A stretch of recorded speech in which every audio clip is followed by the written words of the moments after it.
간에 지방이 끼는 지방간. 가볍게 여기기 쉽지만 지방간이 무서운 이유가 있습니다.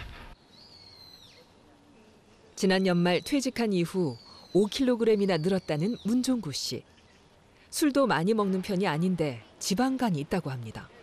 담배도 안 하고 술도 한 달에 한 두세 번, 뭐 반병, 소주 반병 정도 먹는데 아마 몸 관리를 안 해서 비만으로 인해서 생긴 것 같습니다. 제가 생각하기에. 몸이 이상해서 검사를 받다가 지방간이 있다는 걸 알게 됐습니다.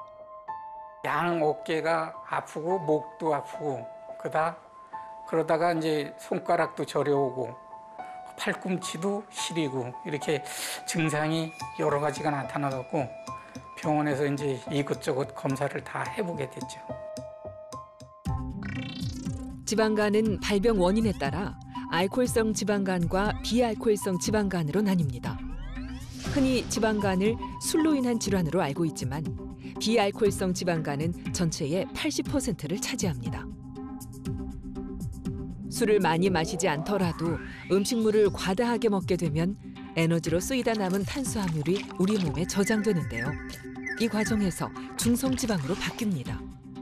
중성지방은 지방간의 또 다른 원인이 되는데 이것이 바로 비알코올성 지방간입니다.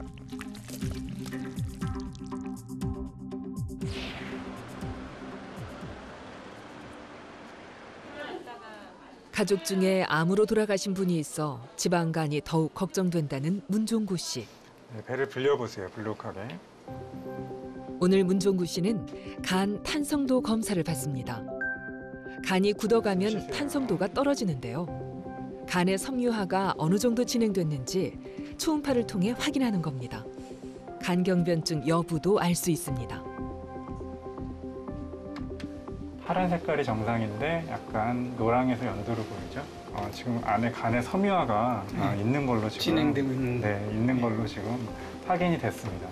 지금 지방간도 한 중등도 정도 지방간이 있으시고요. 네. 간의 12군데에서 탄성도를 측정해 평균값을 내게 됩니다. 이 기계에서는 5.5kPa 이하가 정상으로 저희가 판단을 하고 있고요. 5.5 이상이 되면서부터 간의 섬유화가 진행된다는 것을 알 수가 있고 보통 12kPa 이상이면 간 경화가 확실히 있다고 저희가 진단을 하게 됩니다. 이분은 지금 9 정도, 9점 몇 정도 나오기 때문에 중등도 이상 간의 섬유화가 진행됐다고 알 수가 있습니다.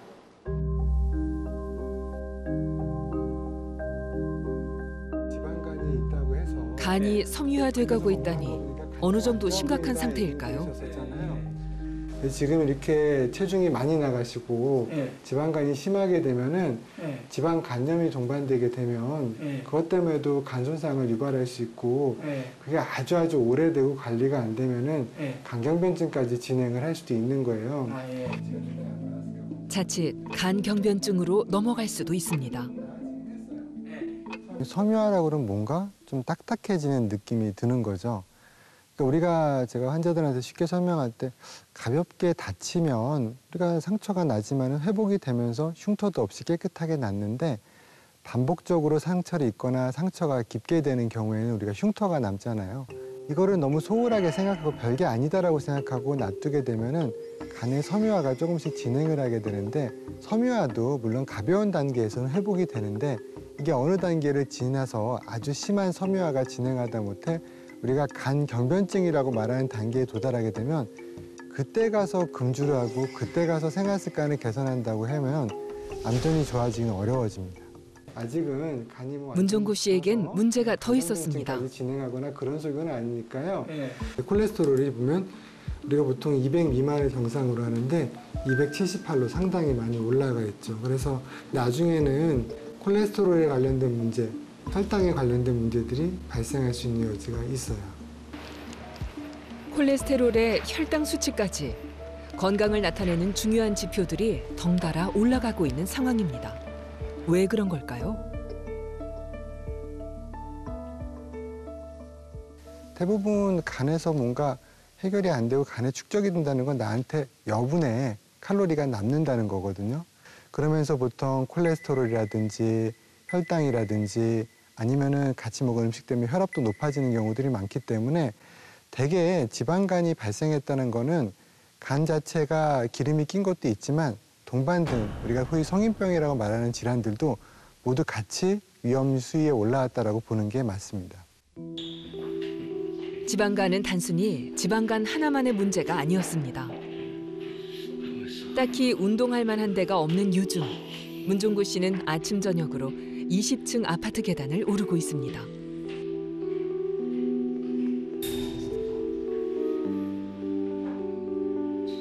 지하 2층에서 여기까지 한 번에.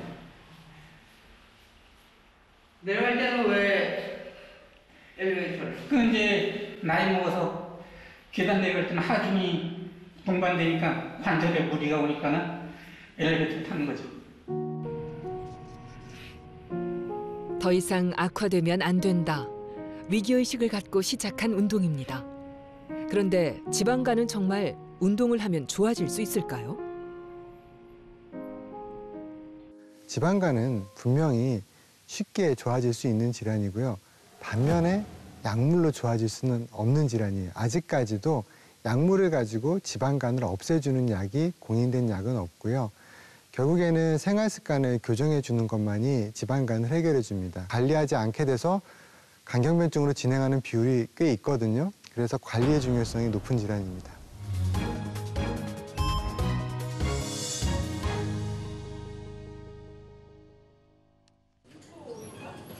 60대 윤현숙 씨가 지방간을 알게 된 것은 15년 전입니다. 안녕하세요. 네, 윤현숙님 잘 지내셨어요? 네. 당뇨, 고혈압, 정기적으로 진료를 보며 고지혈증, 지방간을 관리하고 있습니다. 그렇게 해서 제가 약을 드리고 있어요. 보면 간에 지방이 좀 껴 있으니까요. 간이 하얗게 나와요. 그래서 간이 좀 지방간이 있습니다. 이렇게 나왔고요. 그전엔 지방간이 더 심하셨었어요. 막 60, 90까지 갔다가 저번에 40, 지금은 30, 지방간 수치는 조금씩 좋아지고 계세요. 운동을 하면서 간 수치가 떨어지고 있는데요. 여기 노란색으로 해놓은 게 지금 고지혈증인데요. 여기 수치가 지금 LDL 콜레스테롤이 100이 안 돼야 되거든요. 당뇨 있으면. 78. 관리가 약을 먹고 계세요. 그래서 약 때문에 잘 되시는 거고. 여기 보면 파란색은 피하 지방이고요. 초록색은 장 사이사이에 있는 지방이거든요. 근데 이 초록색 지방이 피하 지방보다 그 비율이 0.4 이상이면 많다 그래요. 근데 0.6이나 되는 거죠. 그러니까 나는 사실 허리둘레 보면 우리나라 사람 여자 허리둘레 85cm부터 약간 복부 비만이라고 하는데 똑같은 허리둘레라 그래도 주로 지방이 이렇게 장 사이사이에 많이 있으니까 이것 때문에 당뇨, 고혈압, 고지혈증 오겠구나 이런 생각이 드는 거라서요. 허리둘레나 요 수치만 받고 보면 딱 복부 비만 경계시거든요. 살이 쪘다는 것은 몸에 있는 지방, 즉 체지방이 많다는 얘기입니다. 체지방은 피하지방과 뱃속의 내장지방으로 이루어지는데요. 복부지방은 그중에서도 내장지방이 과도한 상태를 말합니다.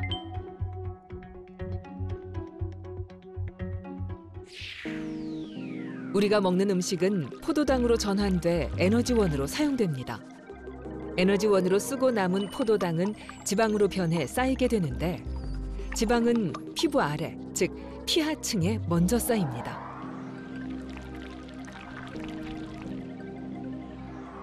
피하층에 쌓이고 남은 지방은 내장과 장기 사이에 끼면서 내장지방이 되어 염증을 유발합니다.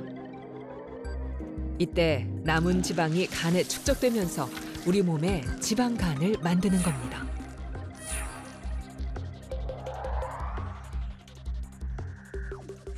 저는 원래 밥을 많이 안 먹었어요. 저는 잘 모르겠어요. 그러니까 지방간이 왜 생겼는지. 그리고 애들 아빠도 술도 안 먹지, 짜게도 안 먹지, 담배도 안 피지. 왜 병이 그렇게 몸에 이렇게 많이 왔는지 모르겠다고.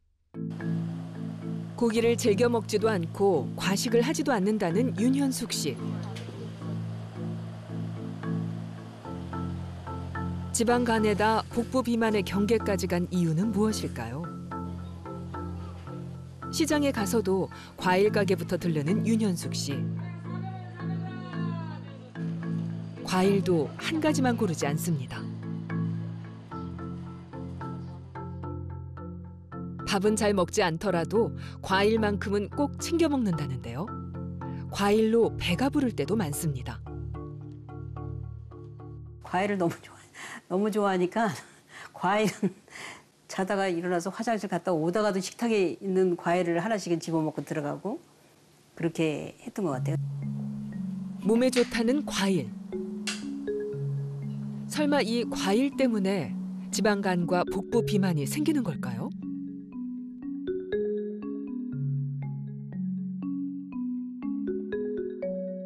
밥은 거의 안 먹습니다라고 얘기하시는데 밥은 조금 드시고 대부분 떡이나 빵이나 탄수화물이 굉장히 응축된 그런 음식을 드시거나 과일을 많이 드시죠. 과당이 많은 과일과 같은 거는 갑자기 인슐린을 많이 올리게 되고요. 당이 올라가는 걸 빨리 잡기 위해서 인슐린이 갑자기 또 많이 나오게 되고요.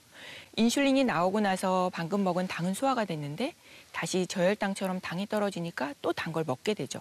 그래서 단 걸 먹고 또 인슐린이 많이 나오고 다시 허기지면서 또 단 걸 먹게 되는, 그래서 오히려 비만하게 되는 그런 악순환이 시작되게 됩니다. 운동을 해도 살이 쉽게 빠지지 않고 지방간도 좀처럼 해결되지 않고 있는 윤현숙 씨. 몸무게도 많이 나가는 편이 아닌데 왜 복부 비만의 경계까지 가게 된 걸까요? 우리나라 50세 이상인 경우에는 폐경을 하면서 여성 호르몬이 부족해지게 되는데요. 에스트로겐이라고 하는 그 여성 호르몬이 부족해지면 몸의 콜레스테롤 수치도 올라가고 당 수치도 올라가고 굉장히 비만하게 됩니다. 내장 지방도 더 많이 쌓이게 되죠. 그래서 중년 여성은 훨씬 더 비만에 취약하게 됩니다. 지난 5년간 알코올성 지방간 환자 수는 점차 감소 추세를 보이고 있습니다.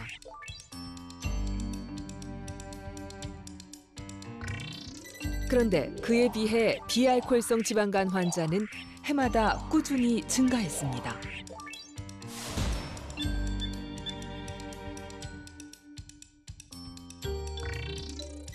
특히 그중에서도 음주를 하지 않는 여성 지방간 환자 수는 무려 3.6배나 늘어났습니다. 여성도 지방간에 안심할 수 없는 것입니다.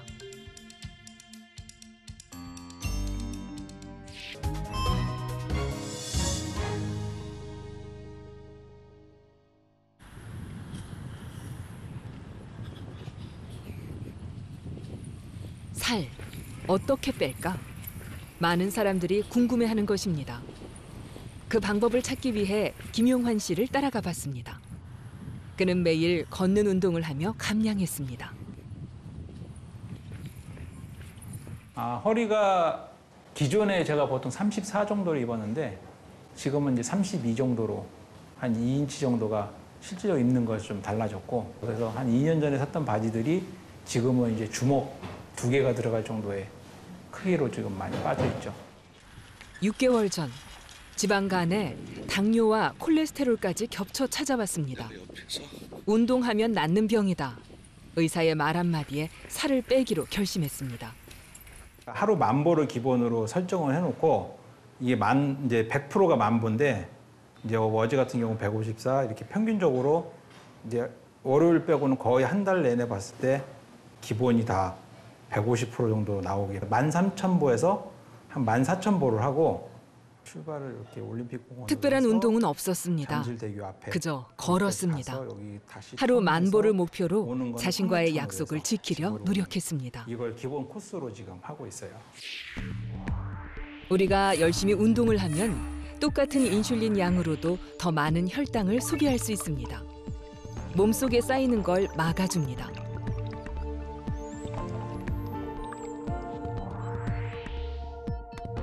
근육량이 증가할수록 혈액 속 포도당이 더 많이 사용되어 혈당을 떨어뜨려 주는 겁니다. 또한 근육이 많을수록 칼로리 소비량이 많아지면서 지방을 잘 태워 없애줍니다. 체중 조절은 물론 지방간 개선에도 큰 도움이 됩니다.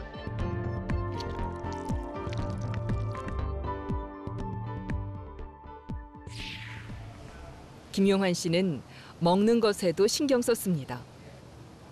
무엇보다 채소를 많이 먹었습니다. 육류는 내가 좀 먹고 싶은 만큼 먹되 생선이든 육류든 나머지 밥, 뭐 라면, 뭐 국수, 뭐 이런 면, 빵 이런 것들은 거의 조금밖에 안 먹는다. 아침에 그냥 한 3분의 1 공기 정도? 너무 좋아해서 포기할 수 없는 고기는 마음껏 먹되 대신 채소와 함께 먹었습니다.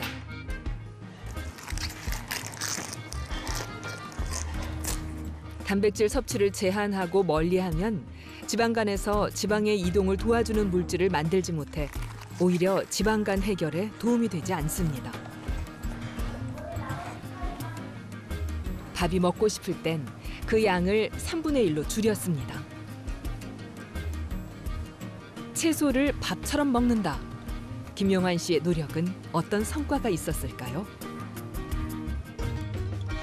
당화혈색소도 보면은 정상이 5.8%까지인데 작년도 기준으로 체중을 빼기 전에는 당도 7.6%나 당화혈색소가 높고 공복시 혈당도 100을 훌쩍 넘었었는데 혈당이 138에서 178로 떨어지고 있고요. 이제 당의 변화를 보는 당화혈색소도 처음에 7%대에서 6.4, 6.2%로 좋아지고 있으시면서 콜레스테롤 같은 경우에는 245였던 게 100이니까 절반 정도로 떨어지고 있죠. 그래서 결과는 다 좋고 간 수치도 양호하니까 운동하고 식이 조절이 다 되면서 여러 가지 혈액 검사 지표들이 거의 정상 범위로 들어서고 있어요. 88kg에서 6개월간 7kg을 감량한 김용환 씨. 적당한 속도로 제대로 살을 빼고 있는 걸까요?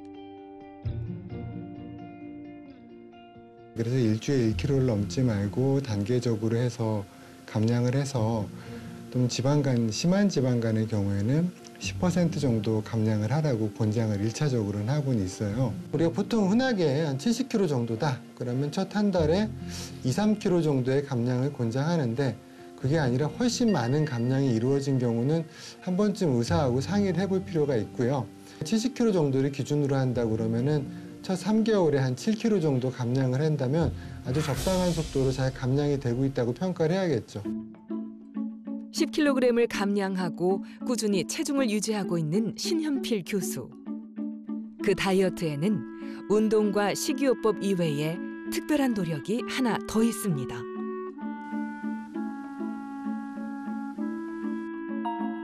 신 교수는 작년 3월부터 자신의 몸무게를 하루도 빠짐없이 기록하고 있습니다. 이렇게 매일 몸무게를 쟀던 이유는 무엇일까요? 그러니까 매일 체중을 측정해서 그걸 기록을 하는 습관을 가져야지 나의 식단이 어제 먹은 식단이 잘 됐거나 못 됐다는 거는 일주일간 체중계를 보면 알 수 있는 거거든요. 아, 내가 이렇게 먹었더니 이번 주에는 체중이 늘었어. 아니면 이렇게 먹었더니 체중이 생각보다 잘 안 빠졌어. 그럼 나의 음식물이 뭐가 문제인지 본인이 제일 잘 알거든요. 그래서 너무 거창하게 생각하지 마시고 식사량을 줄이고 식사를 조절해 보면서 체중을 매일매일 측정하면 내가 바른 방향으로 가고 있는가를 제일 정확하게 알 수 있습니다. 비만하고 내장 지방이 많을수록, 그래서 허리둘레가 클수록 지방간으로 빨리 갈 수 있습니다. 지방간은 당뇨와 고혈압, 고지혈증과 같은 나쁜 친구들과 몰려다니며 우리의 건강을 위협합니다. 간경변증으로 갈 것인가? 여기서 멈출 것인가? 지금 지방간이 경고를 보내고 있습니다. 지방간이란 노란불이 들어오면 지방간 외에 다른 문제가 없는지도 둘러보게 되는 겁니다. 그래서 이게 지방간이 온 사람들이 보통 가지고 있는 다른 질환들, 혈압, 콜레스테롤, 혈당, 고혈압 이런 것들이 다 조절이 되는지를 같이 확인하는 계기로 삼으셔야 되는 거예요. 그래서 지방간이 노란 신호등이라고 볼 수 있겠습니다. 약 하나만 딱 먹으면 간에 껴있던 지방이 싹 없어지는 그런 약이 나오면 좋겠는데 그런 약은 없습니다. 결국 지방간을 없애는 거는 저희가 식사나 운동요법을 통해서 열심히 운동도 하고 하셔가지고 살을 좀 빼시는 거. 그래서 비만을 관리하시고 정상 체중으로 돌아오는 게 제일 중요한 치료법입니다.